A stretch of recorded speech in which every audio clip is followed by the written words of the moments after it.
Good evening, everyone. Welcome to the Maynard's Candidates Night, sponsored by the Assabet Valley Chamber of Commerce. My name is Dick Downey, and I shall be your moderator this evening.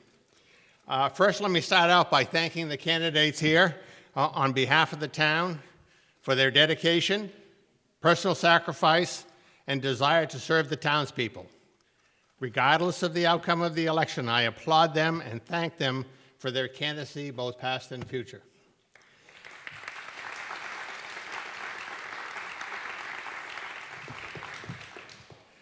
Secondly, I would like to thank the following for their help in putting this together tonight.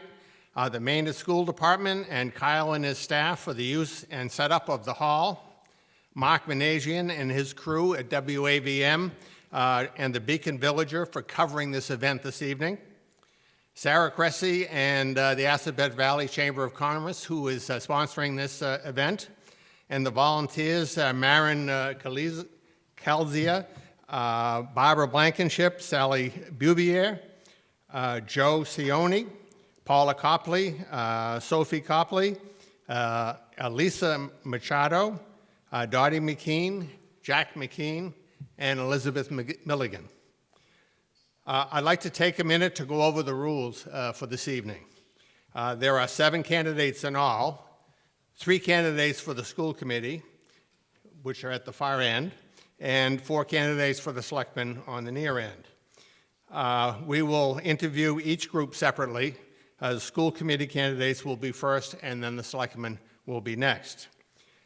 Speaker rotation has been determined by a random drawing, and we will rotate the questions.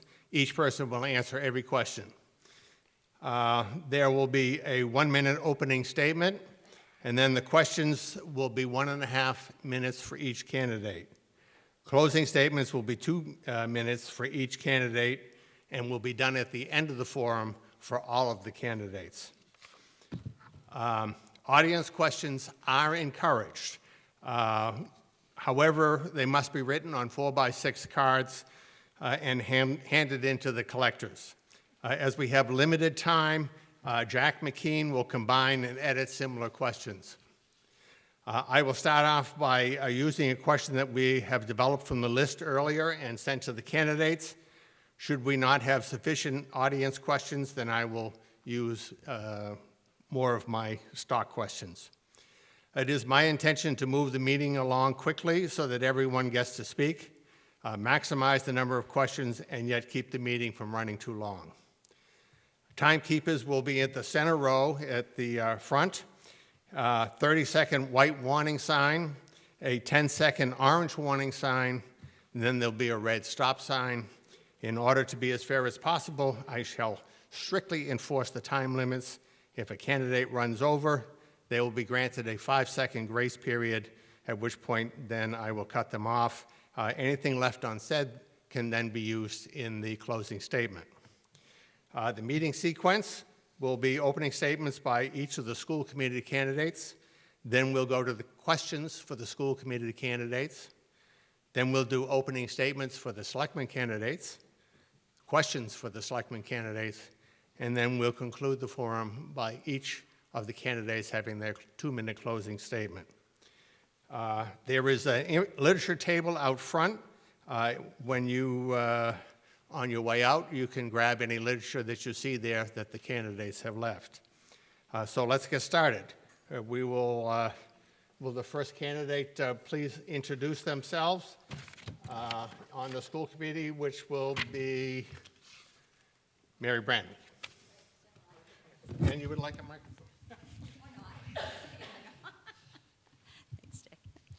Good evening, everyone. My name is Mary Brandley, and I'm running for school committee. I want to start by thanking the Assabet Valley Chamber of Commerce, the Beacon, WAVM, and everyone else, everyone that's here tonight. I know how difficult it is to get out at night. I've given much thought to running for school committee again this time and know the commitment and the time it takes to add value to this committee. As some of you might be aware, I served on the school committee previously for 10 years, from 2001 to 2011. During that time, I'm proud to say that we incorporated a number of wonderful initiatives that strengthened our school system while being fiscally conscientious. Providing all children with a solid, engaging, competitive educational foundation has always been a top priority and a passion for me. Most of my community work for the past 30 years has been focused on making contributions that will positively impact Maynard children. Besides serving on the school committee, I've been on the school improvement councils at both the elementary school and the middle school, worked with the Boys and Girls Club in numerous capacities, have been a member of the Maynard Education Foundation since it began in 2000, and also have been on the Maynard High School Scholarship Committee for the last 8 years. I've also been president of the Maynard Food Pantry since 1992 when it opened its doors. As a realtor, I also know the value that education places on all cities and towns when people are considering where they want to raise their children. This one facet of any community can help to increase or decrease property values. I've always maintained that the superintendent of schools is the most important position of any community because of the weight that so many people put on the schools. Sorry, Selectmen. But I Okay, feel... Mary, you've used up your minute. Oh, sorry. Where is it? Where's the cutoff? Right in the front row. Oh, sorry. Okay. I said most. Okay, and we have the cards, by the way, here if anybody wants a question. Next, Mary. Hi, I'm Mary Marich, and I'm running for re-election to Maynard School Committee. I've served on school committee for the past 2 years, and prior to that, I've spent most of my life working in education. I have experience teaching public and private school, teaching at the university level, and my current profession is teaching high school English. One of the things that I think is most important for kids is to have teachers who care for them and who can engage them in meaningful work. And we're lucky here in Maynard to have a smaller district where teachers really have the time to get to know our kids. The past few years have been pretty difficult for us in terms of the budget, and last year we had to make a number of cuts that impacted classroom size, and we heard from a lot of the residents in town about how painful those cuts have been. And so this year, in anticipation of a difficult budget year, in the fall, we started looking into things like administrative staffing and comparing Maynard to other districts. And I'd like to say that should I be reelected, one of my goals is to work more closely with the town on figuring out what priorities are most important to Maynard residents. We can't keep funding everything. Thank you, Mary. Jamal. Thank you. Good evening, everybody. My name is Jamal DeVita. I am also running for re-election on the school committee. I've been on for the past 3 years. I've lived in Maynard for about 12 years now, and I have 2 children. My son is in 2nd grade, and my daughter will be going into kindergarten starting in the upcoming season in September.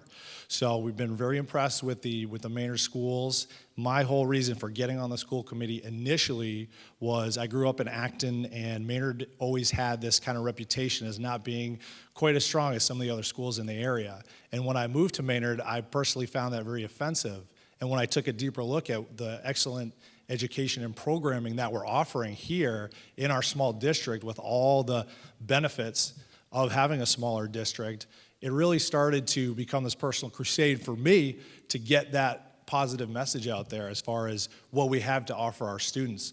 I'm proud to say that over the past 5 to 10 years now, we've seen a huge influx of people coming to Maynard, staying in Maynard, and having their kids go through the entire program, and we have much, much less out-of-district placement. We actually have more money coming in as opposed to paying for kids to go to other schools. Thank you, Jamal.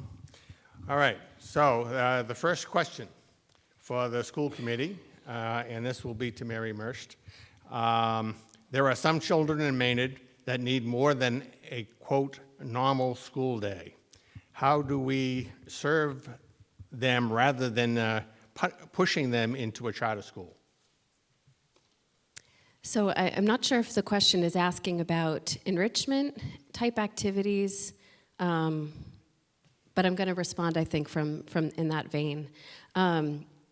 I actually think that Maynard schools are capable of meeting the needs of all students.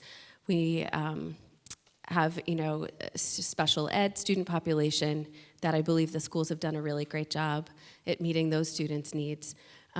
But what I think is most important, when you look at research from the Gallup Foundation with regards to education, the two factors that they say make the biggest difference in student success, not just in school, but in also life, so where they go on to work, and in terms of satisfaction with life, is actually having teachers who care and show an interest in the development of students.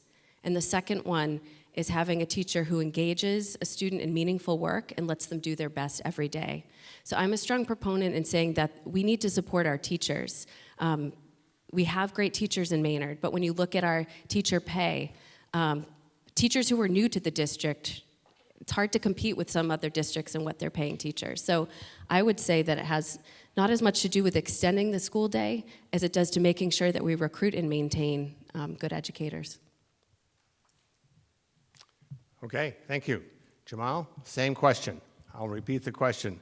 There are some children in Maynard that need more than, quote, a normal school day. How do we serve them rather than pushing them into a charter school? So there's a lot of, just for those of you that don't know, Maynard has a higher than average rate of special education students than a lot of the other public districts in the state. Why that is, not really sure, but there's the great thing about Maynard is, as small as we are, we have an excellent reputation for special education. So Maynard has one of the strongest special education in the public district, to the point where we can meet many of these students' needs. And a lot of it does have to do with, obviously, our faculty, our administration, the people that we have in these positions who do, teach and care for these children, as Mary was alluding to before. So Maynard has a very strong special education, and I know a lot of people that have come to Maynard because of that emphasis on special education. So with our traditional school day, I know that they're getting, what they need as far as, from the director of pupil services on down to the building level. And if there's something like an after-school program or something like that that could be helpful with that student, I have faith in our faculty that they would find the correct kind of outcome in the Maynard schools to take care of that. Thank you. Mary Branley, same question. Would you like me to repeat the question? Nope, I think I'm good, thank you. So it does seem as though the children that we lose to charter schools, it's because the parents feel that there is something there that is going to more significantly help their student to be successful. And we all want every child to be successful. I do know, and this is actually from the Maynard Ed Foundation, that we have helped to provide funding for a math coach and for a literacy coach, literacy coach, so that the teachers can actually better differentiate.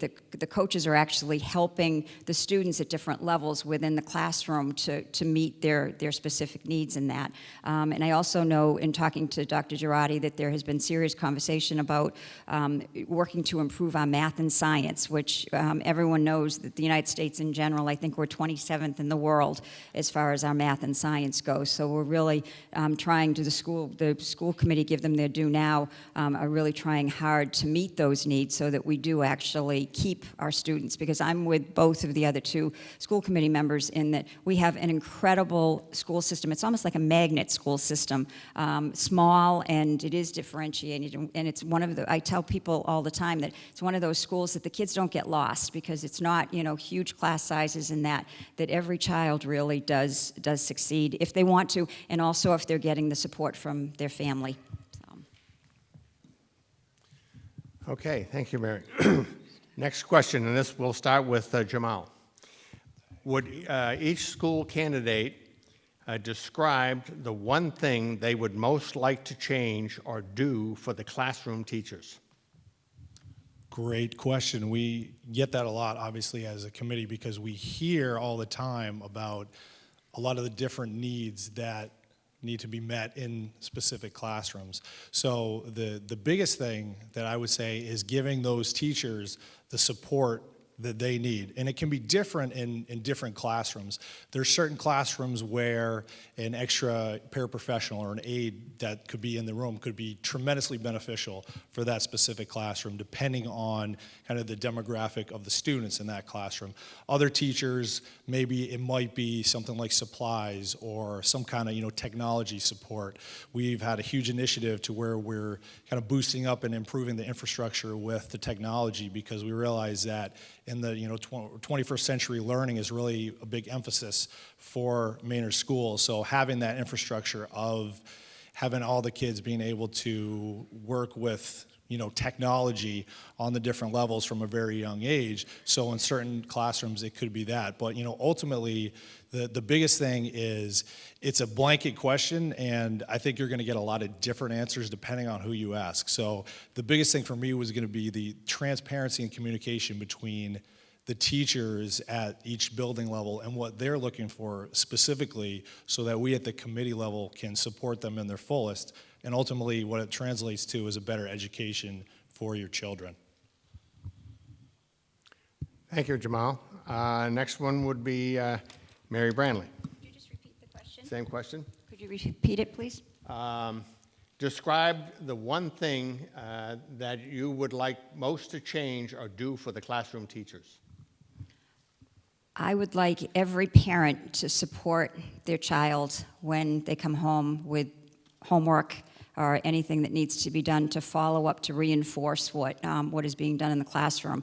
I say this all the time: the teachers can only do so much, and if they're not getting the support from the parents, then a lot of times it's not as fulfilling as it would be otherwise. So that would be probably my top choice. Otherwise, I would say, this is one of the things I'd like to do if I'm able to get on the school committee, is to find collaborations between parents and the businesses that they're in and the expertises that they have to work with the teachers. So many times you find that those collaborations, they bring out incredible excitement out of the kids. If you have somebody that's a scientist or a doctor or a nurse or any field at all, technology, and to come in and to be able to work periodically with the teachers, even if it's just once or twice, just to really spark the interest of students that might have a desire in that field.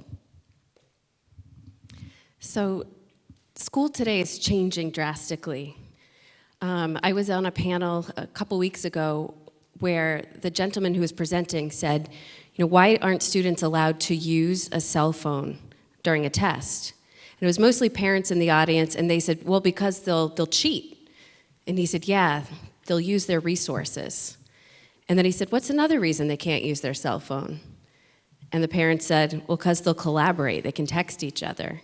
And he said, when you ask the workplace today, what are skills that kids need to be able to participate in a meaningful way? It's to collaborate and to use their resources.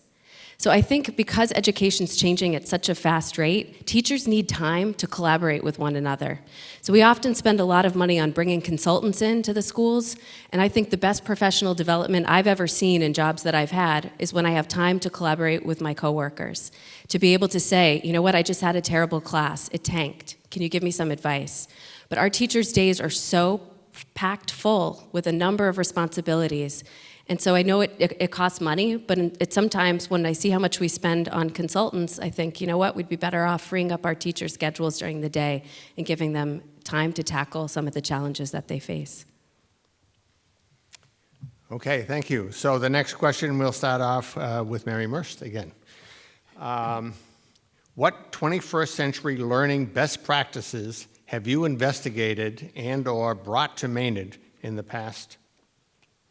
So I think in some ways what I said to the last question speaks to this one as well.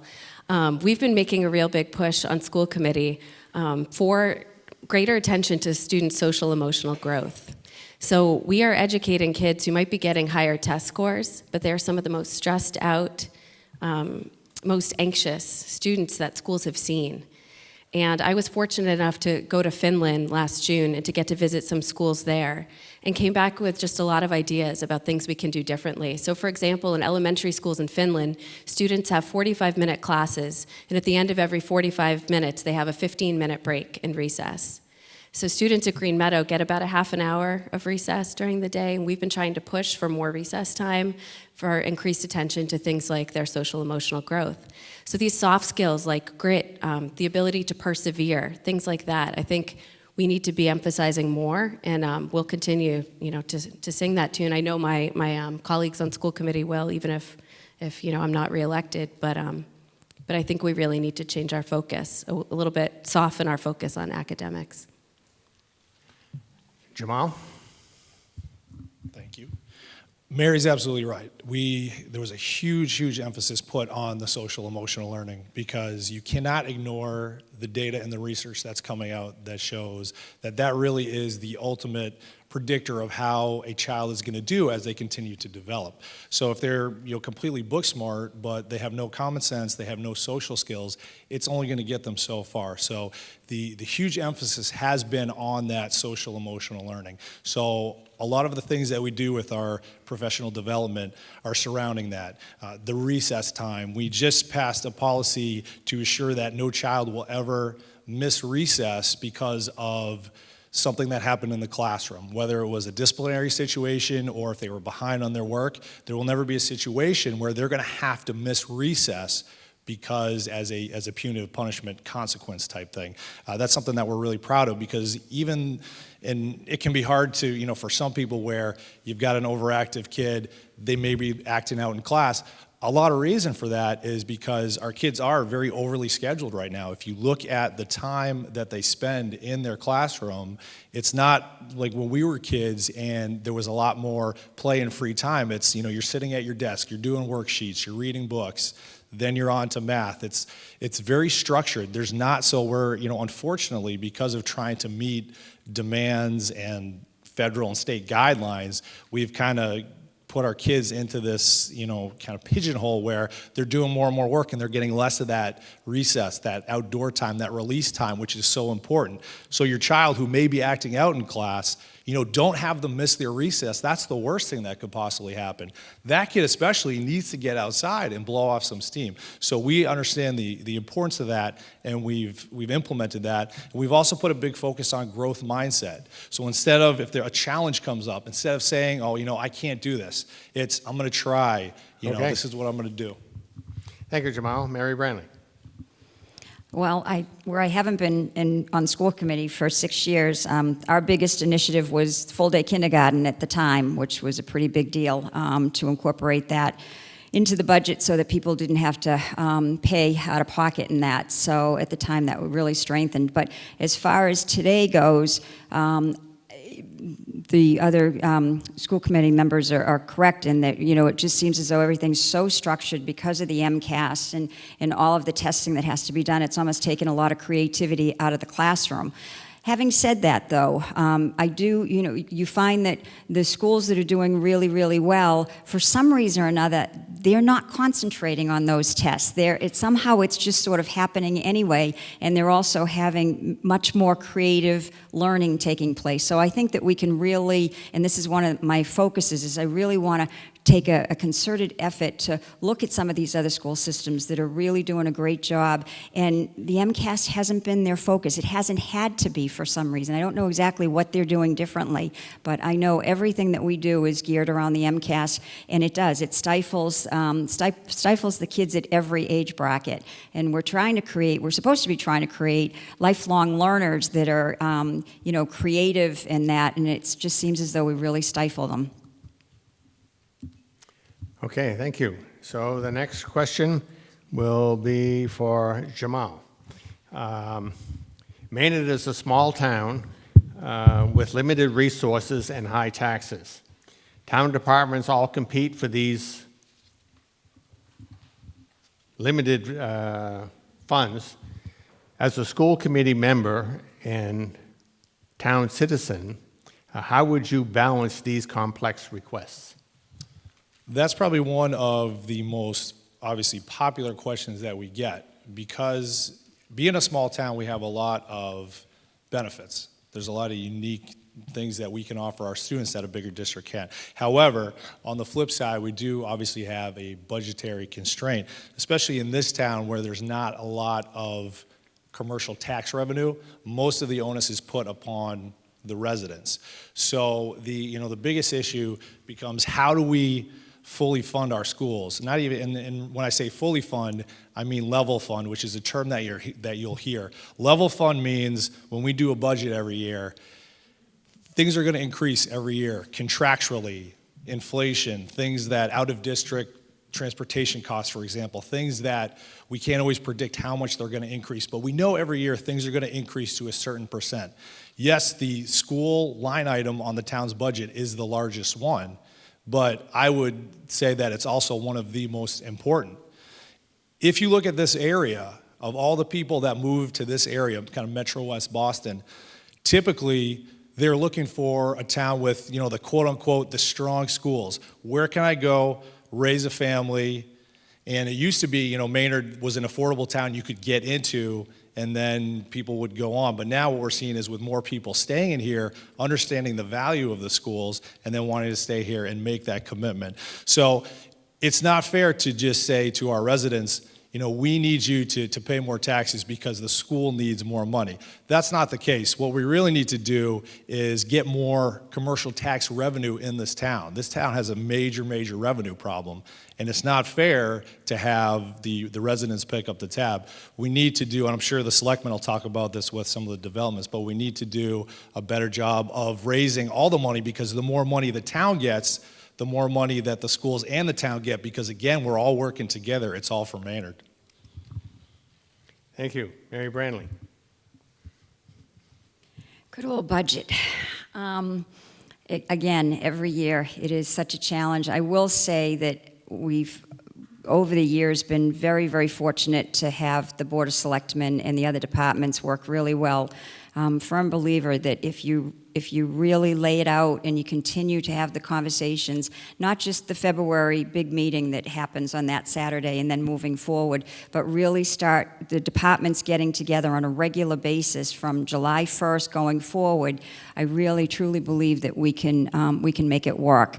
I will say, and nobody's going to like the sound of this because I hear it as a realtor all the time, that our taxes are so high, but I remember one superintendent said every 10 years you have to do a correction of an override, an operating override, because it just catches up with you, and we can't do it because we do have high taxes in that. But in an ideal world, I would be a real proponent of that. Again, just to do catch up, because it just seems as though the cost of living of regular, the regular maintenance far supersedes what we have to deal with every year. Mary? So I've been on budget subcommittee for the past 2 years, and we've had to make some really difficult decisions and look at the amount of money that we have and prioritize how we want to spend it. What I think, so the first year that I was on the committee, I really was learning just a lot about the budget and how things work and the process. And this past fall, I contacted superintendents in 4 districts just in anticipation of the fact that we might need to make cuts, and wanted information about the staffing in these other districts. Because I think the more information we have, the better decisions we can make. And one of the things that I really would like to see going forward, and I've talked to many members of the Board of Selectmen about it, is having a townwide meeting where we do a better job engaging residents in conversations about what are our priorities as a town. There's one pot of money. We need to make decisions as a town. But what doesn't help is what I've been seeing lately on social media is when people get upset, it just becomes finger pointing of, go attack this group of people or go attack this group of people. And really what I've seen is that the people, your elected officials, are people who want what's best for Maynard. And yes, we sometimes disagree, but we need to work together to be able to serve you. You elect us, we need to respond to you. We also need to hear from you and hear what's most important to the residents of the town. Thank you. The next question, I believe, is for Mary Branley, right? Did I lose track of the sequence here? Transparency is something that is in the community, feels is missing from the school committee. How would you improve that? Wow. And I think that there's more transparency going on now, even than when I first started school committee in 2001. It seemed as though the committee has really worked over the years to be transparent. Sometimes that can be a mixed blessing, but I think an awful lot has happened to create a scenario where it's transparency, and I think that's a real strength, because if we can be transparent on the school side, and the selectmen, the DPW, and that are all transparent, I think that we can figure out best practices on how we collaborate among ourselves to make the dollars work. There might be places where, and I'll use an example of a custodian, for instance, that, can do like triple duty or something, or the custodial staff can do triple duty, and we end up saving money in the long haul. But I think there's definitely, I think everybody's been doing a better job, and I think it does just result in a much more efficient budget. Thank you. Mary? So I do think I appreciate Mary's remark. I think we've been trying to be more transparent. One thing that people sometimes don't realize is on social media, for example, we have to be really careful what we do there, because if 3 school committee members end up commenting publicly on a social media page, we're in violation of open meeting law. So all of our meetings, if we have more than 2 members of the school committee present, they have to be advertised as a public meeting. So I've tried this past year on my own Facebook page to just try to provide updates from time to time of things that are being discussed at the meetings. We have our minutes that are published out there at the town website, which people can certainly go in and read. But what I would encourage folks to do, and I think it takes time, and I know that we're all limited for time, but our subcommittee meetings are public meetings, and that's where a lot of the work takes place. So often I think, people think the larger committee meeting, those are the ones to attend, but we're often hashing things out and making, decisions, prioritizing the budget.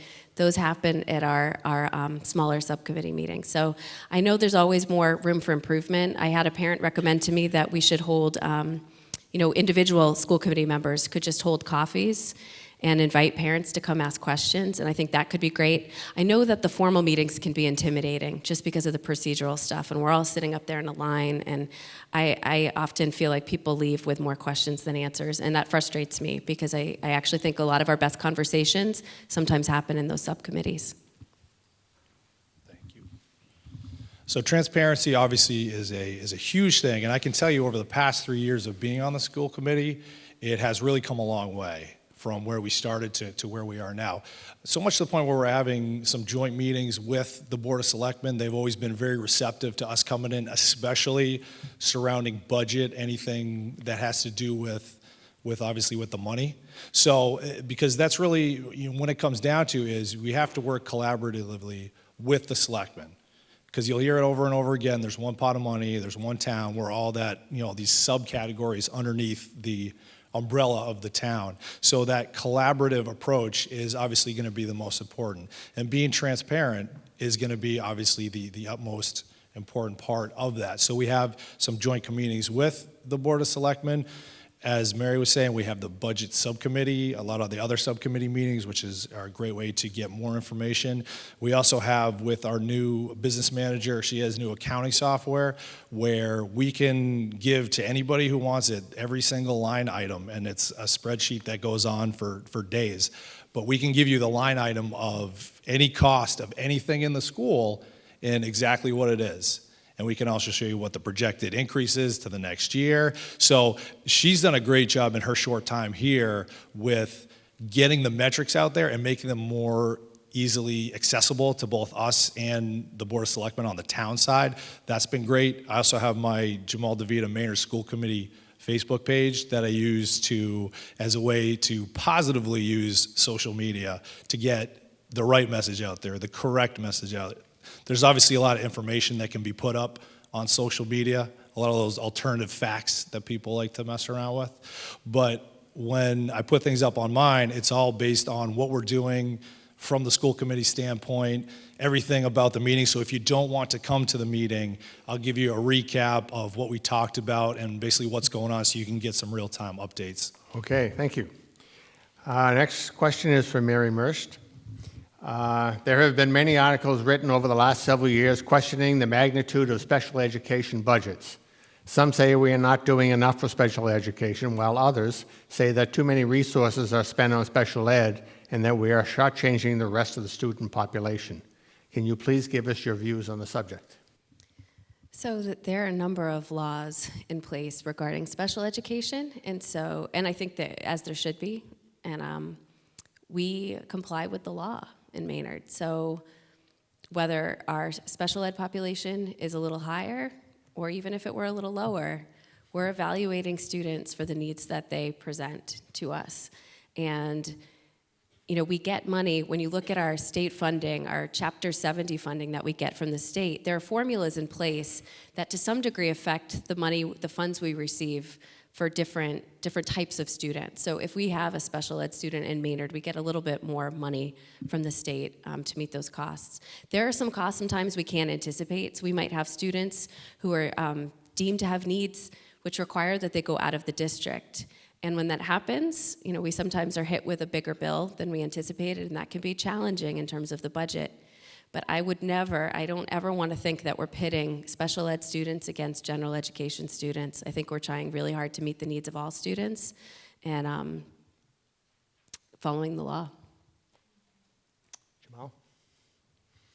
Thank you. As Mary said, there are certain federal and state guidelines that we have to adhere to when it comes to special education. Special education obviously is very regulated as well as it should be. So, you know, I'm proud to say, as I mentioned earlier, in Maynard we have a very strong special education program. We've got some great special educators in some very crucial roles in this district that do a great job with our kids that do need that extra help. So from that standpoint, we've done a good job as far as trying to balance it budgetarily between the, you know, what the out-of-district students that might need a placement, because the reality is there are certain kids that their needs are not going to be met. They have to go to, you know, a specialized school. This is not somebody who wants to choice out to a different town. This is a child who really needs extra help.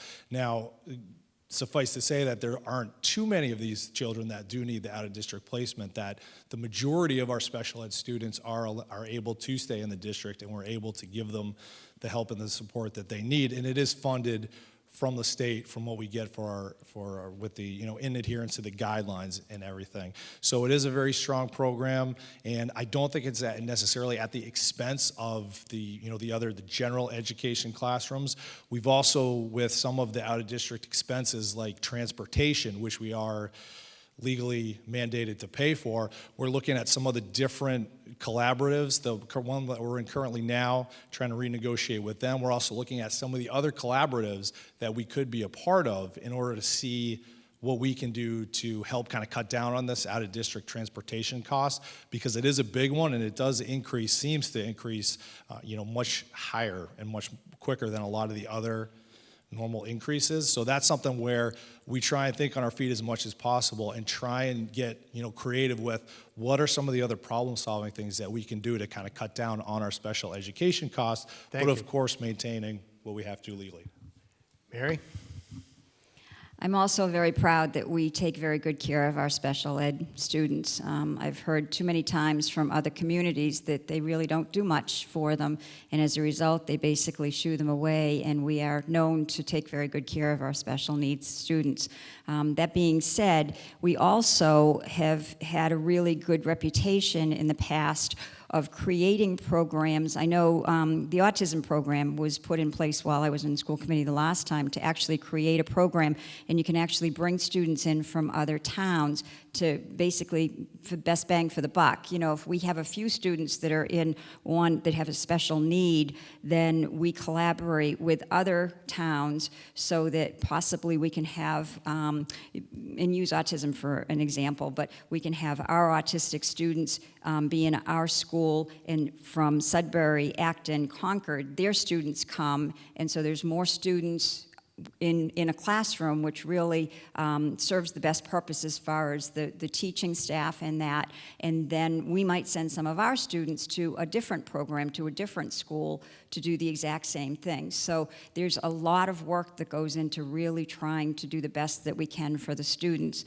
And then there are some students that they really are best served as far as being in an outplacement, but that is the last resort, because the thought process is that most students will do best when they're in an inclusive environment.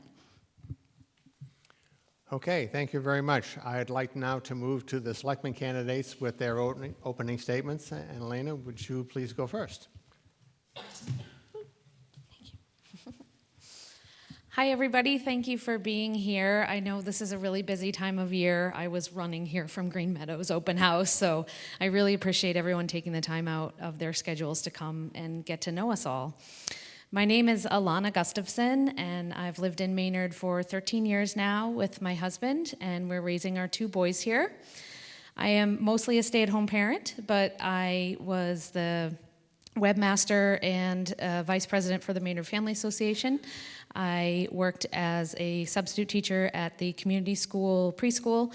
I was the director of the Fowler School Play last year. I've worked at the Halfway Cafe, and I've worked at Minuteman Senior Services as their dining coordinator for Meals on Wheels. So I've worked with some of Maynard's youngest citizens to some of our older citizens, and I think that has given me a really well-rounded view of the town and its needs, both socioeconomic needs and the needs of our communities, like our art community, and I'm looking forward to working with everybody. I consider myself to be a lifelong learner. Talking about growth mindset in the kids, I really believe in that, and I am willing to put myself out there and welcome all participation from citizens so that we can be one Maynard moving forward. Thank you.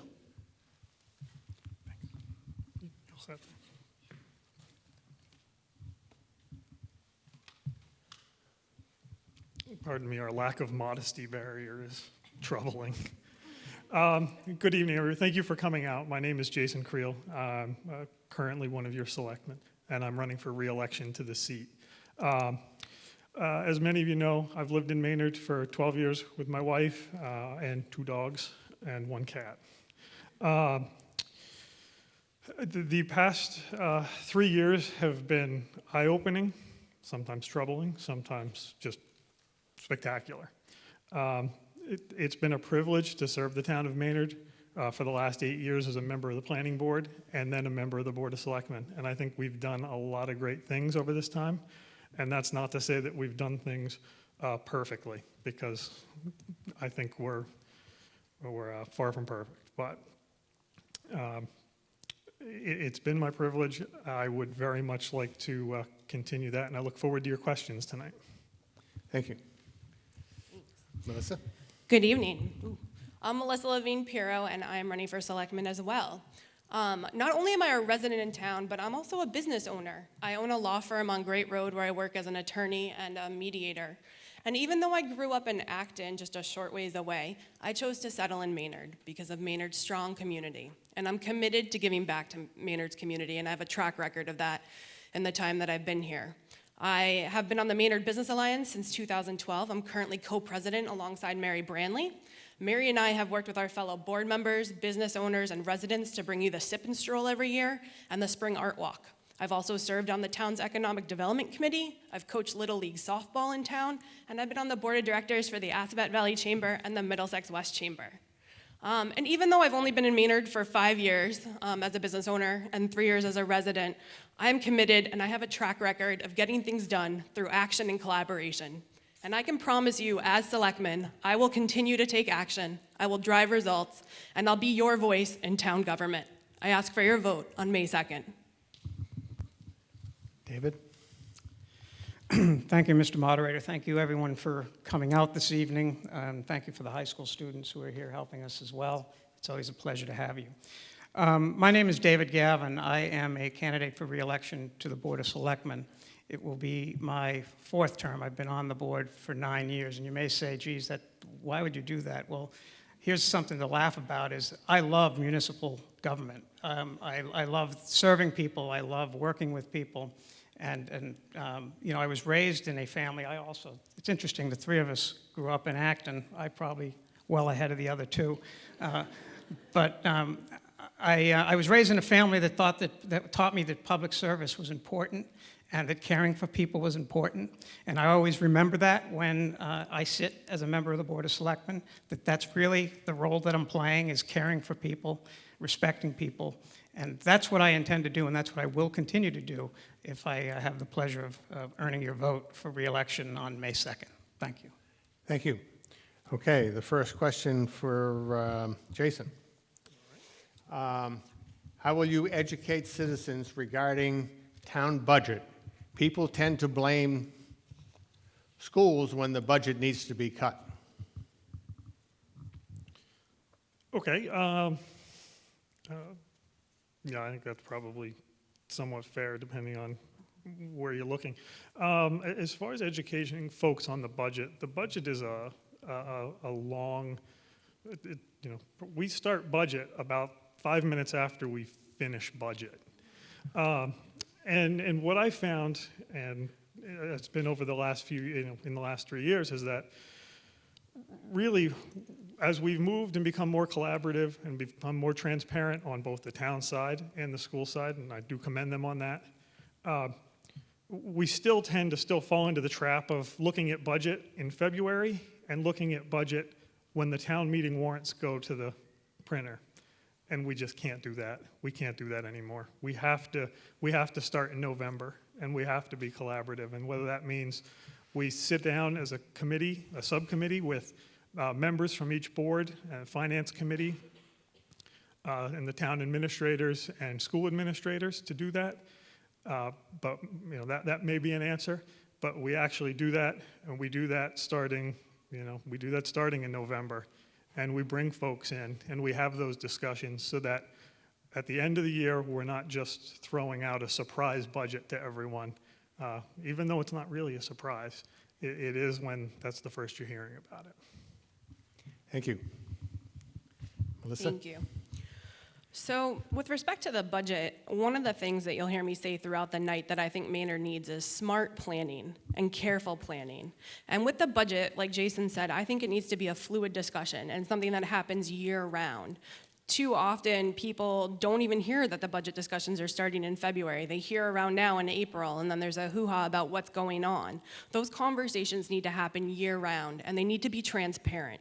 And I'm not sure they always are transparent or easily accessible. School committee does a great job of posting their annual budget each year. You can go and look at the line items right now if you go on your phones, and you can see the narrative for that. Not all departments do, and they're not accessible. We need to have more communication. We need to build relationships between departments, and we need to be collaborative so that we can work together to figure out what Maynard needs and how our budget shall be spent each year.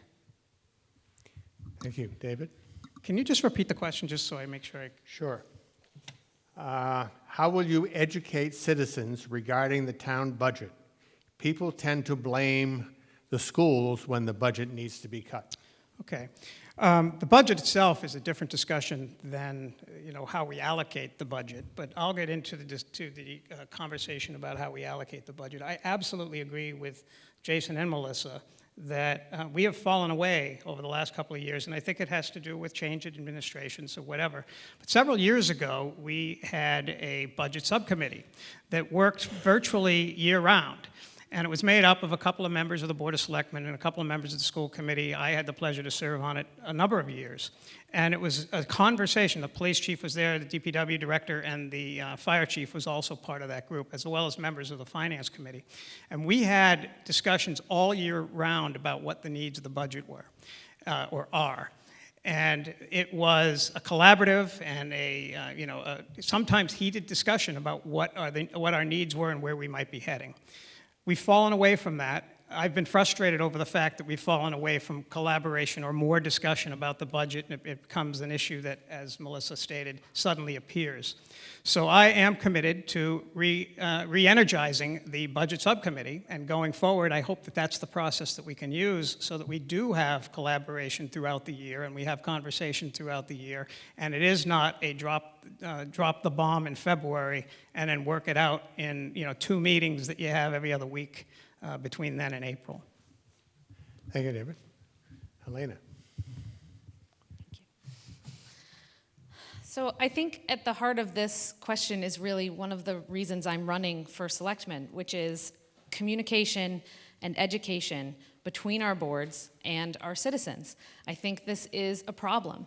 We run into a cycle where people feel like they haven't been informed as to what's happening, and then suddenly you get a crazy overreaction because, one, they don't like the outcome, but two, they feel like they weren't involved in the outcome.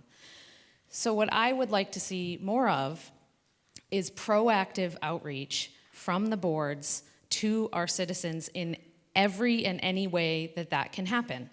The town planner now has a WABM radio show, which is awesome. If you should tune in if you haven't. And we have such an amazing town station here that we should take as much advantage of as we can. Sorry, students, but I will take advantage of you. The Beacon Villager, all of the social media that happens, emails, coffees is a great idea with, one-on-ones or however many. Like we said, we have to be careful of the open meeting law, of course. But I think that is our job. Our job is to work for you, not the other way around. It's not good enough to say, you know where we are every other Tuesday, that's our meeting time. Come if you have a problem. Not good enough. Thanks. Thank you. Okay, the next question is for Melissa. How will you balance the needs of outside developers and the quality of life of long-term resident property owners when they conflict?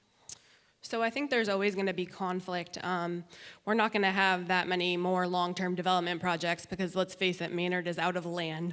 But the ones that are going on, I think there have been conflict, and I think everyone is working together for the greater good of Maynard, because that's what everyone has in mind, and that's why we have subcommittees that have been addressing that, which has been great.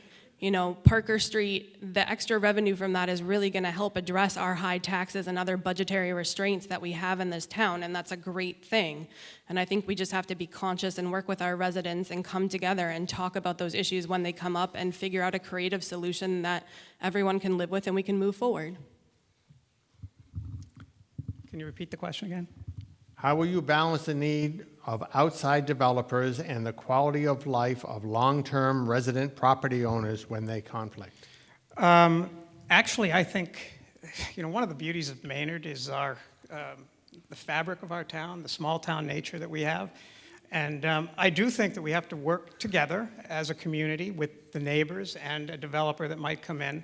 And I agree with Melissa, there's probably not going to be, although there's one being talked about now, these huge developments that beyond Parker Street. There might be one that's on the horizon that's going to be talked about.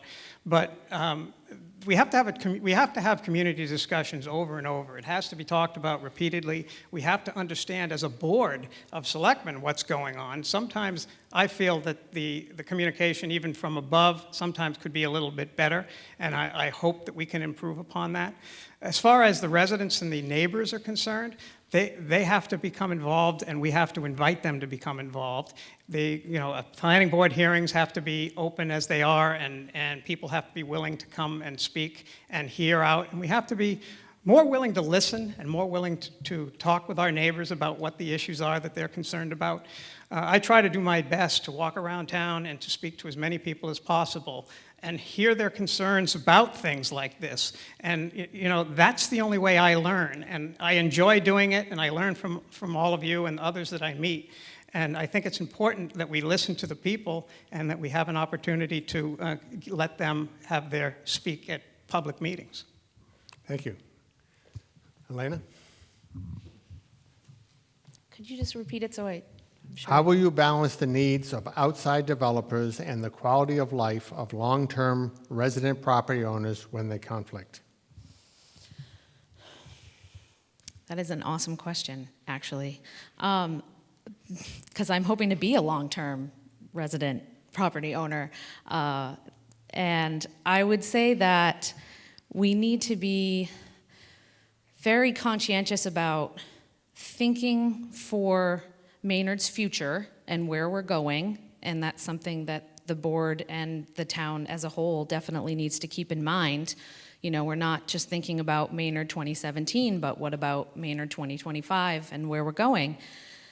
And so we need to have lots of communication between these newer people that perhaps might want to come in and the people that have been here prior to that, and make sure that we can find compromises or be able to say, you know what, that's not us.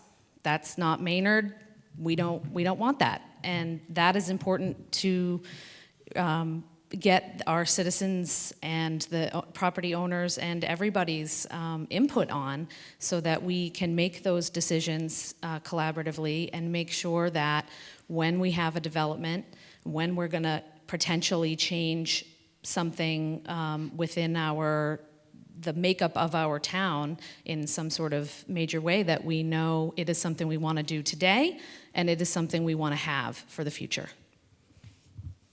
Jason, Could you repeat the question, Dick?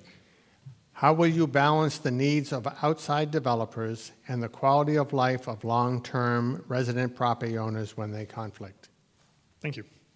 You know, this is the million-dollar question. And this is, I think I answered a question 3 years ago that was very similar, if not the same. And in that, I said, you know, what we need to do is work together. And what we have done, and I think I sat at a meeting last night for 129 Parker Street. After almost 10 years, we're still having those conversations. I know there are a few people here who were there last night. After 10 years of negotiations and discussions and collaboration, we're still working on it. And that's where we're, you know, that's where, you know, is it a deliberative process? Yes, it absolutely is. Should we have, you know, we really need revenue. We really would like the commercial. But should Maynard roll over for that? No. The answer is no, we shouldn't. What we should be doing is, again, collaborating, looking at who's involved, who are the stakeholders. You know, not just the developers and the neighbors, but Maynard as a whole. I know I said a few years ago, you know, 3 years ago, I think I mentioned, you know, Maynard, and now there's signs everywhere. Maynard is, you know, one big neighborhood. Well, we are, and we continue to be, and that's what still makes living around Maynard great, that we can do that. What we need to do, though, is, you know, continue to work collaboratively to balance those needs. Thank you. Next question is for David. How do each of you feel about the possibility of Maynard becoming a sanctuary town? Thank you for that question. As I stated in my opening, I care for people so much. And some of what I saw during the, heard more so during the recent election nationally was very, very disturbing. And of course, that opened up the door to this issue of immigrants. And it was just, in my eyes, just unfair and, I don't want to go there. But anyway, I've spoken to the police chief about the fact that, what's the deal here in Maynard? And I think it's important for the people to know, and we should publicize this more, that the Maynard Police Department has a policy that they do not ask anybody about their immigrant status at the time that they are arrested. They don't ask anybody anything about it. They process people through the arrest process regardless of who they are or how they came to this country. And they don't ask them on the street about their background or anything along those lines. And then the only time that they will take any action is if the person that's being booked, or whatever the term might be, has a felony arrest. I think that policy is good for Maynard. I think that the policy itself works. It's very similar to what Boston has, and I think that that's the proper policy to have. Thank you. Elena. Thank you. This is definitely a hot topic with the national politics being what it is. I would say that this, again, is something that needs to be decided by our citizens as a whole. This is not something that should be up to the Board of Selectmen.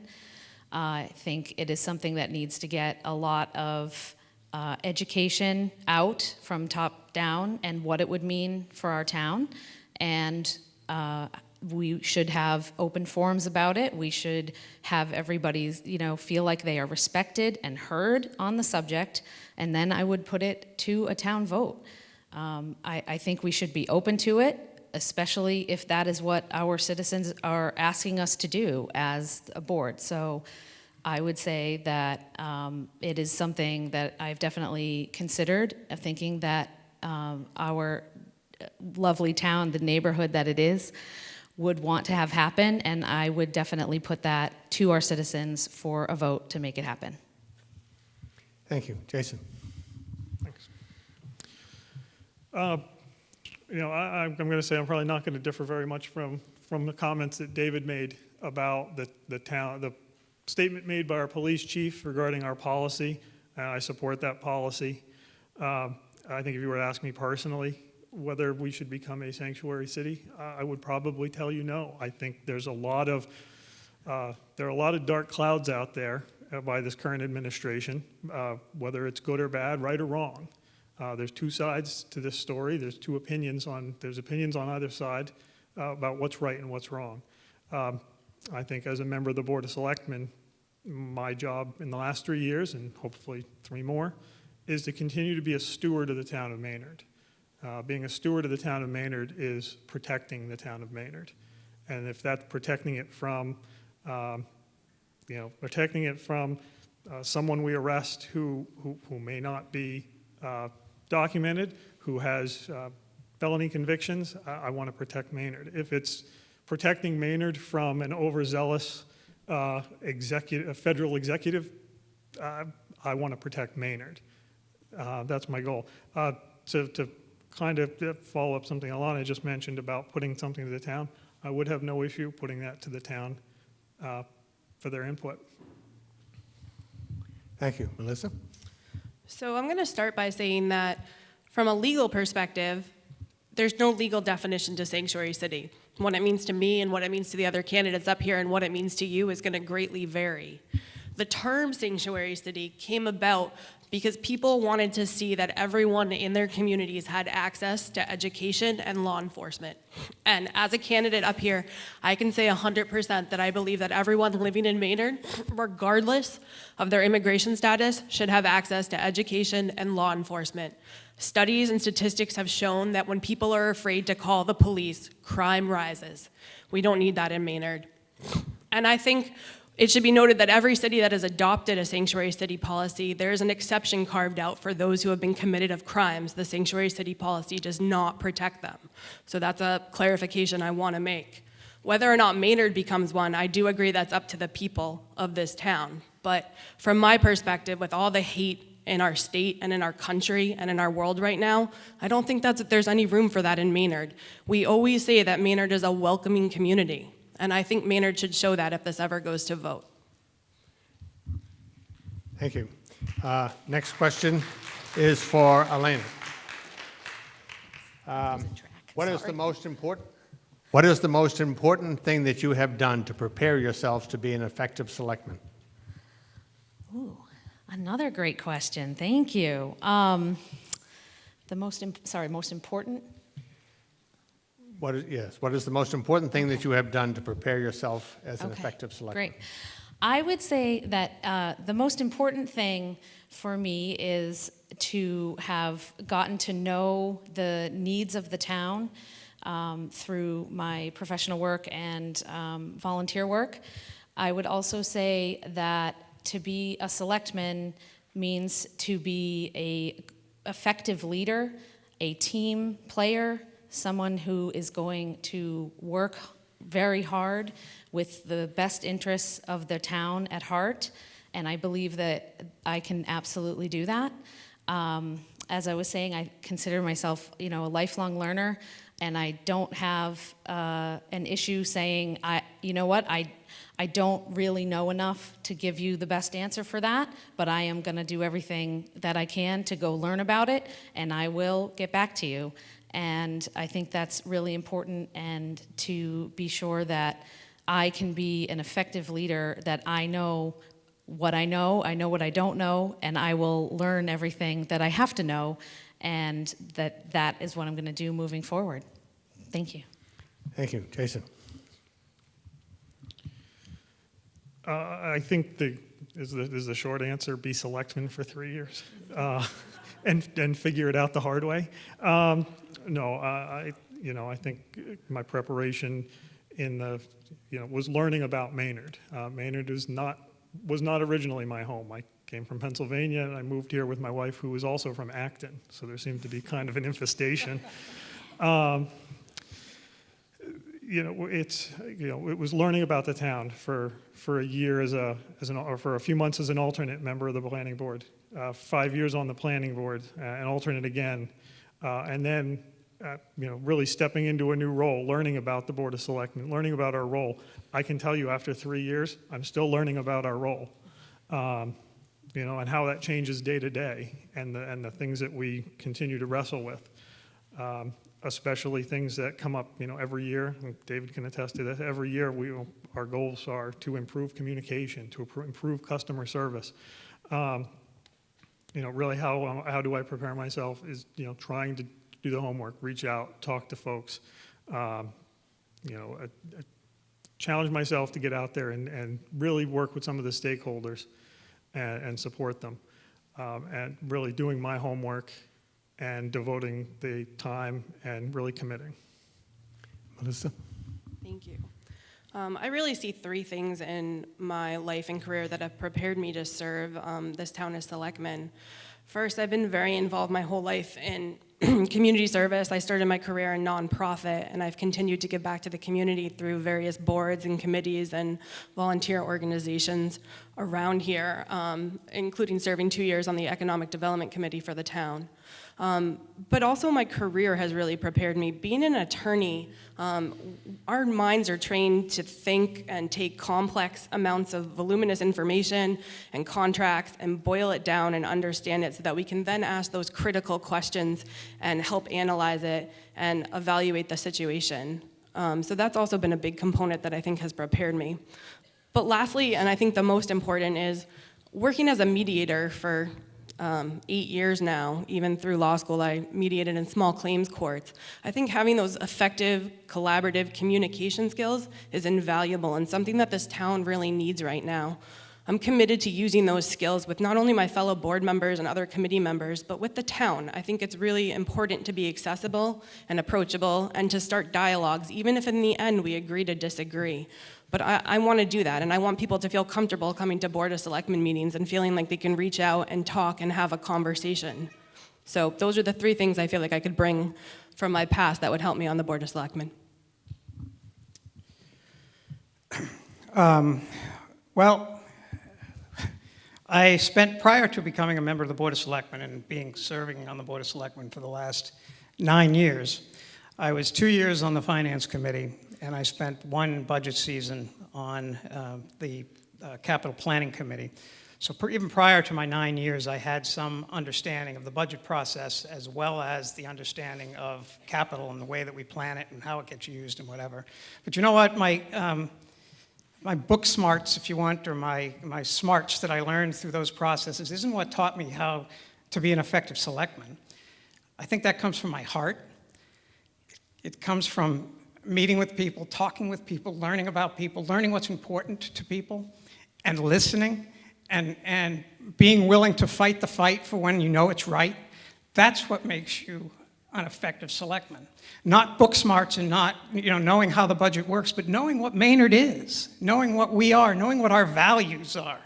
I believe over the last 9 years that I've learned what the values of Maynard are, and I intend to try to commit myself to continue to push for Maynard's values, knowing that the people are behind me because I've heard their support. So thank you. Thank you. Next question is for Jason. How our real estate taxes are constantly increasing. We are running out of land for new commercial development. What are you going to recommend we do to stabilize the current tax level? So I guess I'm first, so I can't ask you to repeat that, Dick.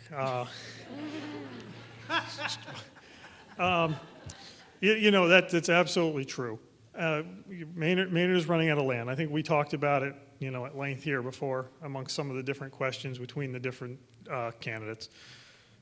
129 is probably going to be the last big development, and that's probably the last, big chomp of new growth that the town is going to see. That doesn't mean it's going to be the only new growth the town is going to see. Maynard has, in the past few years, really redeveloped itself. So to get to the question at the heart of that matter is, what are we going to do about the tax rate? What we can do about the tax rate is simple, and that's we have to address the budget. And I say that's simple because it's easy. We just stop spending money, right? But that's not practical. Our costs are not going down. Our costs are going up. What we need to do is try to stem how we're spending that money. If it's all going, it certainly can't go to one place.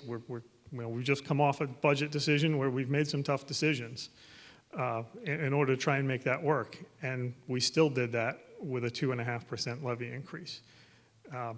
We need to continue to make this work by really planning where we're going, and so we can make some effective decisions on that budget. Thanks. Thank you. Melissa? Thank you. I've heard from a lot of people since I decided to run about our high taxes, and I agree, we do have high taxes. We also have some great services in Maynard, so whenever we talk about cutting taxes or things like that, we have to decide what services we're willing to cut, and that's a budgetary thing. But I also think there's another way of looking at this. There's other ways to bring more money into the pie. And one thing I would like to address as selectmen is our master plan. So Maynard has a master plan that was written in 1991. It was a 15-year master plan. It's out of date. It was out of date in 2006. We need to revise or redo that master plan, and that's critical. And the reason why that's critical is in Massachusetts, when you don't have an up-to-date master plan, you lose out on state grant money. So currently, Maynard is losing out of state grant money that would help, bring money into our pot and, prevent us from having to cut more things in our budget. So I think this is critical for us to look at as soon as possible. We do have a town planner. We also have a great planning board, and we have a lot of people in town that would be willing to serve on a task force to get this, updated and going forward so that we can bring more money into the pot, which might help our high tax rate. Thank you. I agree with Melissa that the master plan is hugely important for us moving forward, and that we need to get it started and work on it. So I ask for your support at town meeting on whatever the date is, May 15th, when we go there, and it will be on the warrant article, because it's very important. But we talk about lack of space or whatever, and you look around the town, we have some amazing companies in this town that we should begin to embrace even more than we are. Stratus is over there, they're expanding. We've got Acacia, one of the biggest and explosive companies in our country relative to the high-tech stuff. I'm not a high-tech guy, so I don't know what it is they do, but something with, messages going back and forth or something along those ways. But then there's also a company over in the building that Melissa works in that is developing, I think it's a very small company too, but it's developing human skin to be used to aid people with burns. I mean, these types of businesses that come to Maynard, and they come here for a purpose, they come here for a reason, they come here because they know we're a booming and a growing community. And I want to end with one last thing. Every single time that a new business comes to the Board of Selectmen, if you ever watch a meeting or attend the meeting, every single time that a new business comes to us to ask for permission to open up, my question to them is, why Maynard? Because we learn from people as to why they're coming. So our businesses can boom, and we can continue to grow, and it's not just space that we have to talk about. See, I think this is the million-dollar question, the one that's on most everyone's minds. Yeah. So I would say that the way we have to approach this is, how can we be smart with what we have and what we can still welcome in? As David said, we still have things booming and coming into Mill and Main. We have yet to really get going with 129 Parker. And we have some buildings that are available now or are gonna become available now. So I think the way that we do this is by making Maynard very, very approachable for businesses to be booming. And even the ones that we have now, how can we help them be more successful? How can we make sure our restaurants have full tables? every Saturday night? How can we, be a good business community? And I know there's wonderful things going on. I know Melissa and the Maynard Business Alliance and the Cultural Council and all of these things, and that is what they're doing. That is what they are working on. And I think in order to keep or make our town more affordable for our residents and keep our residents here, we need to build up the business, and that is going to do it for us. I really do think that we are going to turn a corner with 129 and Mill and Main, and that things will get better. Okay, thank you. Melissa, your question. Leaving out Parker Street and Mill and Main, what have you done or what will you do to bring economic development to Maynard? So economic development in town has been my passion, not just as a business owner, but as a member of the community. So as I mentioned before, I've been involved in the Business Alliance since 2012, and I'm currently serving my second term as co-president. We have worked tirelessly as a Business Alliance to bring businesses to the downtown, to work with those that are there, to offer, the Sip and Stroll and the Spring Art Walk, which are now annual events, bring in people from outside towns who love coming to those events every year. And when you bring in people from other towns, they start to see Maynard as their own downtown because they don't all have those in their towns. And they come here, and they don't just come for the event, they come back. They come to the Fine Arts Theater for the movies, they come and have dinner on the weekends, and I think that's so important.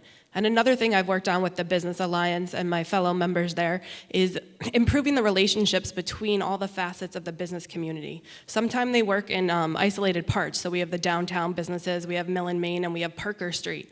We've really been trying to facilitate a relationship with Mill and Main so that Mill and Main is a part of our community and we're a part of theirs. So the people that work in Mill and Main, they don't only come out for lunch to use our businesses, but they come back on the weekends with their families. They feel that Maynard is as much as their home when they're not at work as they do when they are at work. And I think encouraging this and encouraging people to patronize our businesses and our restaurants and be a part of our town, even when they're not residents, is just so critical to economic development. Thank you. David? Thank you. Much as an earlier question, Jason had said that he thought he remembered this question from 3 years ago when we were doing the same type of a forum then. And quite frankly, I remember the same question from 3 years ago about economic development and what could we do to drive the economy here in Maynard.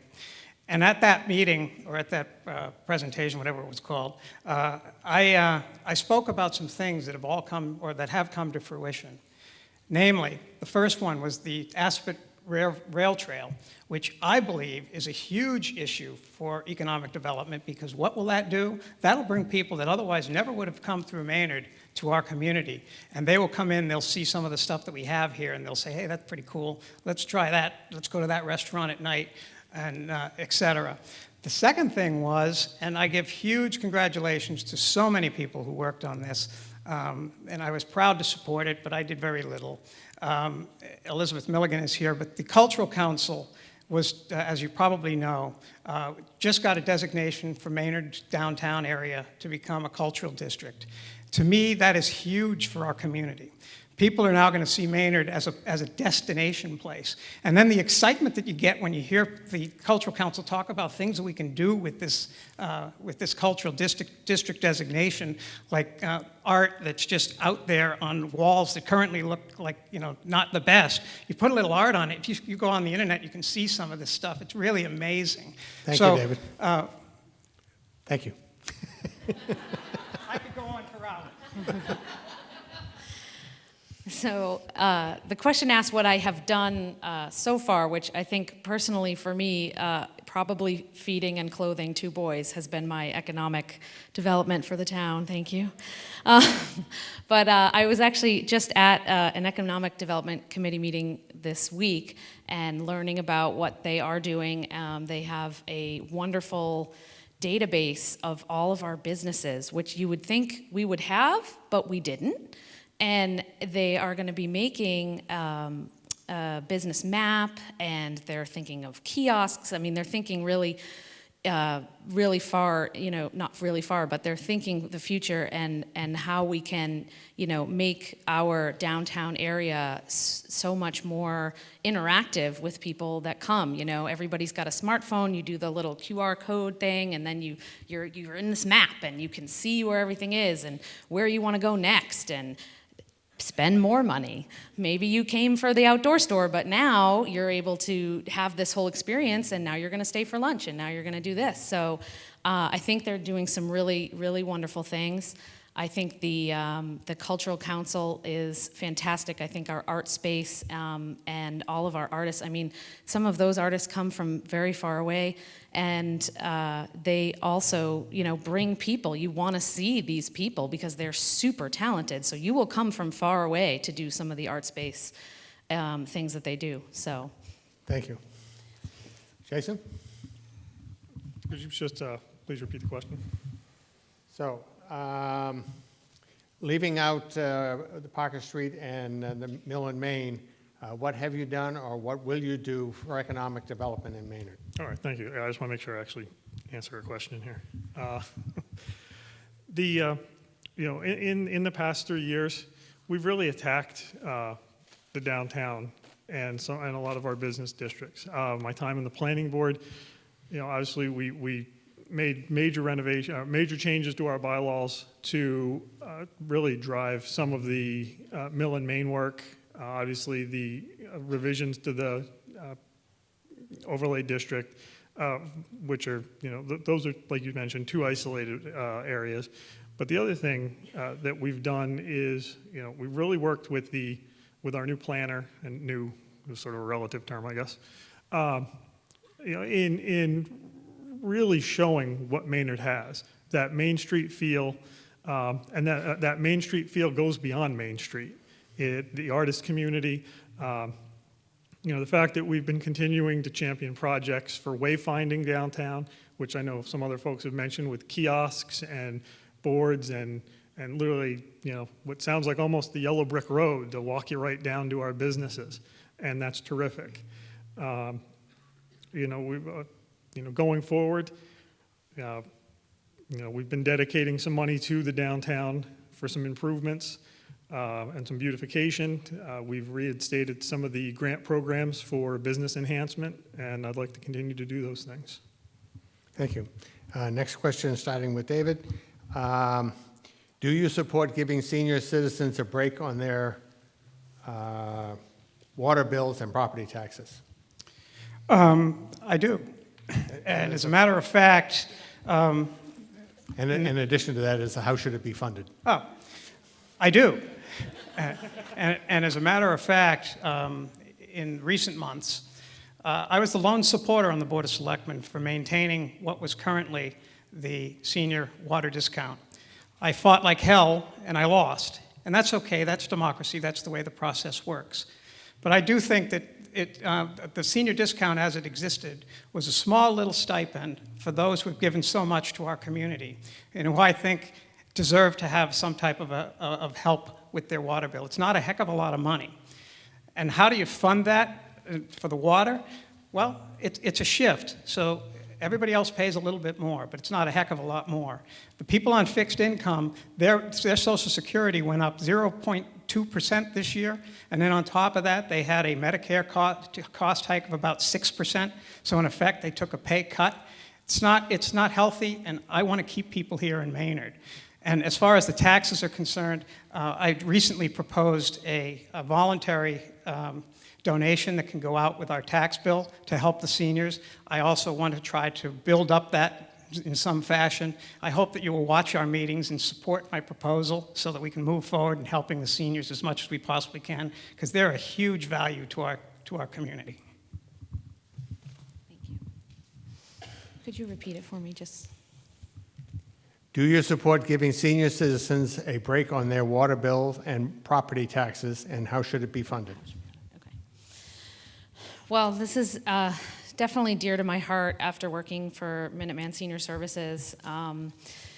I really do see some of the needs of our seniors, and I think what we certainly can do is say to seniors that it's optional. We do have some seniors who would be perfectly happy to pay, what everybody else pays. But if they need it, they take it because it's water. And this is not a wanna have. This is a must have.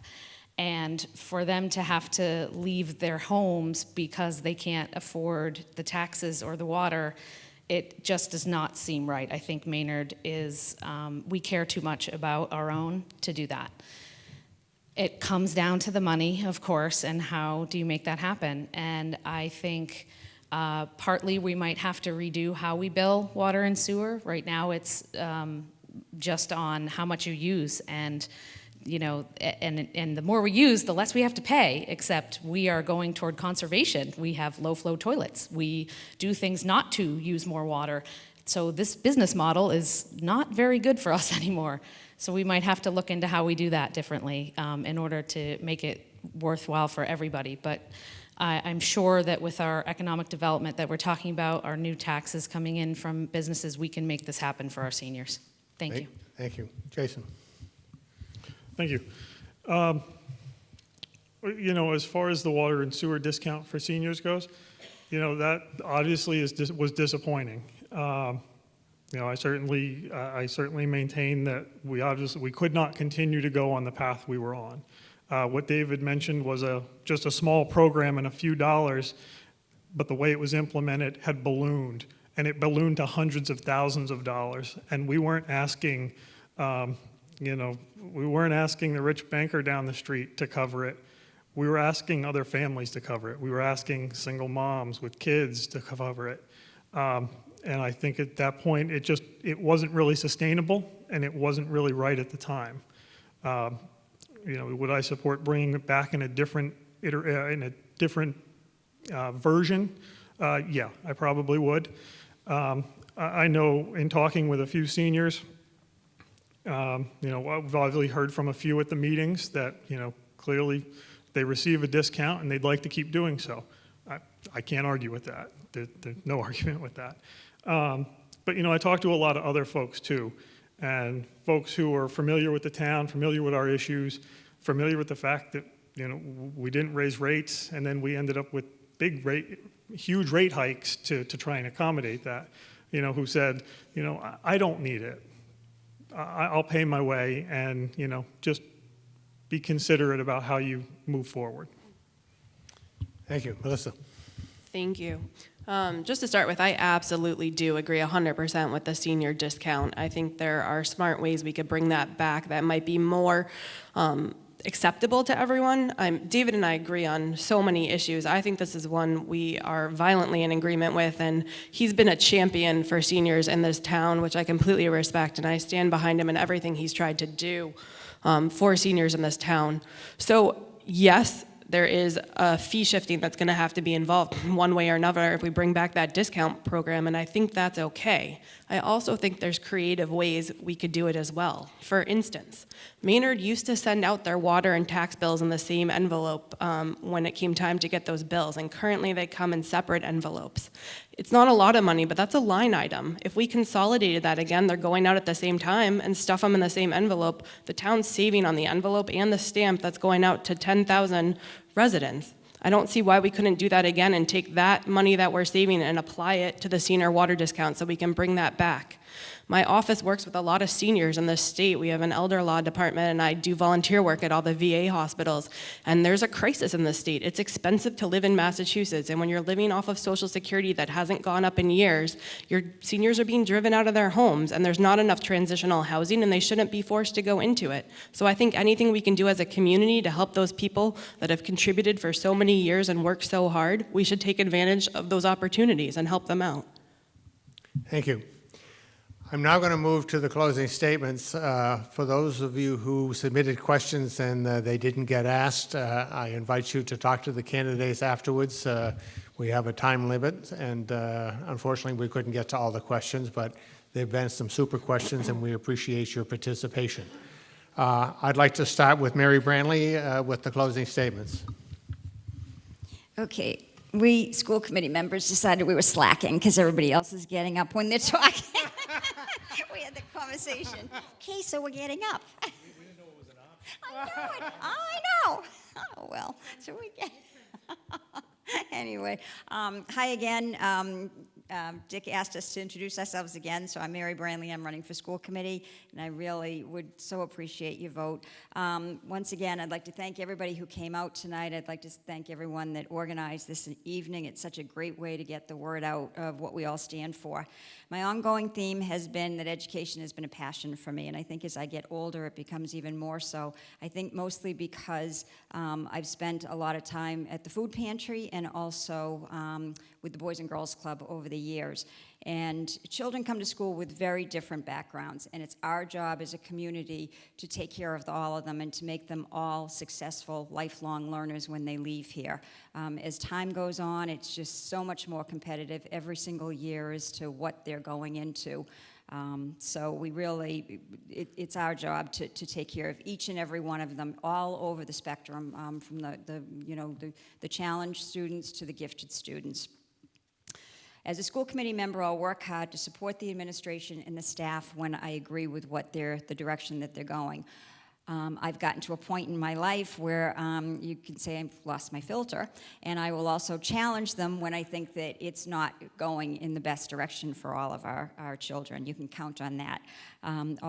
Although many people look at the test results as their only gauge, and it kills me when I'm talking to people outside of town as to whether a school system is performing well, I do believe that a certain amount of research having to do with those tests, whether it be the MCAS, the SATs, the ACTs, that we can really learn where our weak points are, and we really need to spend a concentrated time on making those improvements. Budget process is always a challenge, as I've said before, but we've always been able to work with the Board of Selectmen, and I truly believe, much as what has been said tonight, if we start early, I really feel that we can collaborate and to squeak the dollar as much as we can. Oh, Thank you, really? Mary. I thought it was 2 minutes we had. 2 minutes, right? Oh my gosh. Anyway, Mary real Murphy? quick, I'd really appreciate your vote.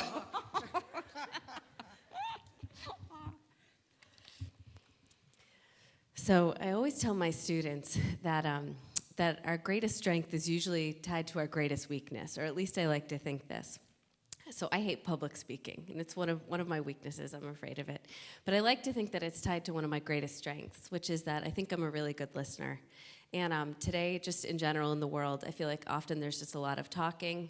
And what I offer to the school committee and what I offer to you, should you choose to reelect me to school committee, is that I will listen. And if I don't know something or need more information to make a decision, I'll find it out. I have a background with research, a background in education, and I've spent 17 years developing my philosophy when it comes to education. So I believe in the importance of relationships between students and teachers, between teachers and the principal, between the principals and the superintendent. And I believe in relevance and asking, are we teaching what is relevant to our students' lives and also what's relevant to the world that they're going to go out into to serve. So I hope that you'll vote for me on May 2nd. Jamal? Thank you. Yeah, this is so much better. Why weren't we doing this from the beginning? Okay. So thank you again. My name is Jamal DeVita. I'm running for re-election on school committee. I've been on for the past 3 years. And my main job to be on the school committee is to be the liaison between the town and then obviously the citizens, the parents, the children, your children. And I take that very seriously. I'm a huge, huge advocate for Maynard schools, and I'm very passionate about what we're doing. And we've got such a tiny voice because we're such a small district. And one of my main goals has been to get that voice louder, get it heard, get people to understand what a wonderful place this is, not just to live, but to actually raise a family and be here for the long haul. Because I think ultimately that's what people are looking for. They're looking for a place where they can be comfortable, and they're looking for a place where it's going to hit all those check marks off. It's going to hit all those boxes. Nice town. It's got that small feel, that real community sense where everybody really is a neighbor to one another. It's got a great school system. So it's going to hit everything from the very young to, we spend a lot of time talking about our seniors, where we're kind of all inclusive. And that's really the kind of place where Obviously, my wife and I chose to settle down, chose to bring our kids up through because of all the different values associated for that. So I'm a huge advocate of getting our message out there and getting people to understand if you're looking to move to this area, you should consider Maynard. It should be at the very top of your list, especially because of the strength of our schools that you don't hear as much about. I am a big part of that voice that's trying to get that out there and to keep the trends going that we've seen, that positive momentum that we worked so hard over the past years and decades to get that positive momentum where more kids are coming to this district, they're choicing in, they're staying in this district. We've got foreign exchange students coming in here because of the value of the education that we offer right here in little old Maynard. So thank you. Thank you. Elena?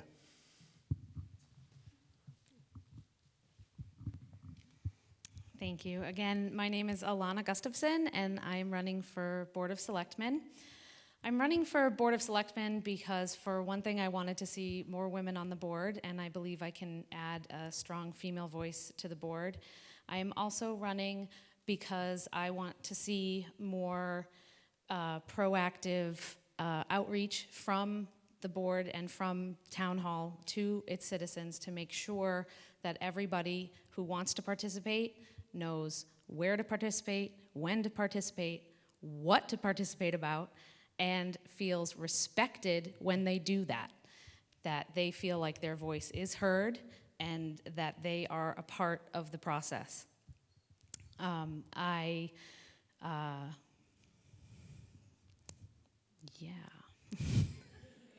Sorry, it's the stool, I swear. I realize that we are a volunteer board, and I realize that there are only so many hours of the day, and I realize that most board members have full-time jobs, and if I talk about having a 10 a.m. coffee with a citizen, that might be like, oh my gosh, how could I possibly do that? And I do understand that, but I really feel very strongly that the board should be here working for us, and even when I've gone out to try my best to keep on top of things, it's near impossible without assistance, without help coming from Town Hall to us. And it shouldn't be that much work. It should be our work to get it to you, and that is why I'm running, and I hope that you will consider me on May 2nd. And thank you very much for coming and taking time out of your week to be here, because I know how hard that is. And thank you, Mr. Moderator. Jason? Thanks. Yeah, the air is thin up on these stools. There we go. Really, again, my name is Jason Creel, current selectman. I'm running for re-election to the Board of Selectmen. And I want to start with just saying, I want to thank everyone for coming out tonight. I want to thank everyone putting this on. I know this is not my favorite night, but I know it's very helpful for folks to really get to hear from all the candidates. So, in the last 3 years, I think we've made a lot of improvements. We've made some great strides in our financials, in how we handle money in the town, how we plan, especially on the capital side, and we're rolling that out into other places. Spending more efficiently in our various departments, setting ourselves up for routinely obtaining grants, which we've done through the Green Communities program now. I want to say 3 or 4 years in a row, and support for many other programs and departments. I think we need to continue to plan, both operationally and fiscally, to continue to provide essential services from all of our departments, and build new mechanisms for financial stability to cushion the blow from unfunded mandates, wild fluctuations in items. I think we've talked about special education and things like that, things we want to support, but things that could, in a single year can just absolutely cripple a budget. Again, thank you for your attention tonight. I hope I can count on your vote on May 2nd. Thank you. Thank you. Melissa? Thank you. So I'm Melissa Levine-Piro again, and I'm running for Selectmen. And I want to thank everyone who made this event possible. Having been very involved and being on a past board of director member for the Asbat Valley Chamber, they had their annual dinner and auction just on Friday night, and they managed to pull that off and then get this event pulled off as well. And I think that takes great effort and volunteer work and a lot of work on behalf of Sarah Cressy. So thank you to them and to the school for letting this happen.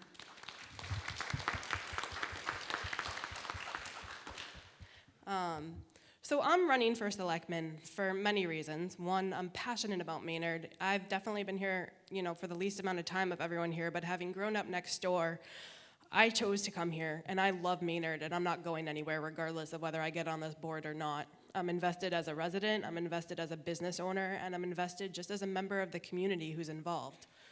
So I also have a track record in my 5 years of getting things done and taking action that lead to results. And I think we need more action in this town to move things forward and keep things happening. I think getting the cultural designation was huge, but that took a lot of time and planning and volunteer work. And regardless of how much you know about that or how you feel about that, there's no denying that arts and culture are a huge economic driver that help communities. And that's something we have in Maynard, and that's something that's going to attract people to our town and help us move forward. We have a fantastic school system. We need to make sure that we continue to have that and that they have the funding that they need. Wow, 30 seconds. Okay. So I just want everyone to consider that, and even if you don't agree with me on anything I've said tonight, let's have a discussion about it. I have plenty of meet and greets planned. I have coffee with people almost every day that I work in town and I'm nearby. And the one thing I can offer besides a willingness to communicate about anything, no matter how you feel, is I'm committed and I'm willing to help out, and I hope you'll consider that, and I ask all of you for your vote on May 2nd. Thank you. David? Thank you. I think the hardest thing doing in one of these forums is going first and then going last. So I get the pleasure of going last. And I'm not being patronizing, but I do want to congratulate everyone. This isn't easy, so congratulations to everybody, because it's very difficult, and I appreciate that. So because I haven't found it easy. Anyway, my comment to you all is, first off, thank you for coming. But for 9 years, I've served this town as a member of the Board of Selectmen. And I want to talk about dedication to my community. In 9 years, I have never missed one meeting of the Board of Selectmen. That includes my kids' holidays, my kids' birthdays, and whatever. I've never missed a meeting because I feel it's my obligation to be there. I have not only the passion that Melissa spoke of, I have compassion for this town. And each and every one of the whatever you want to call the groups in town, I have some compassion for. I tell you, when the boys' basketball team won the championship, I don't have a kid on the team, but I was the happiest guy in town, other than maybe Ed Mullen, that might have been happy for his grandson. When the band is playing here at the high school, and when they do the plays, I'm here supporting the kids. I have so much passion and compassion for our kids at school. When anything successful happens in town, I'm touting it. This is our community, this is my community, and I love it. And I hope that I have the opportunity to continue to serve it for the next 3 years, and with your vote, and I will be able to do that, and I thank you very much. Okay.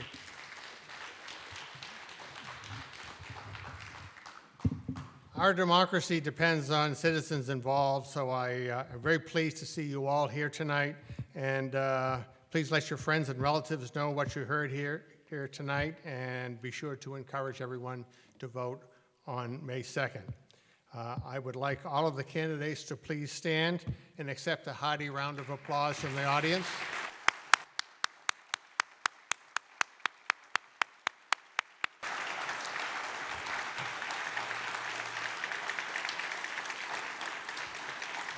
I hope you have all enjoyed this evening and found the session to be informative.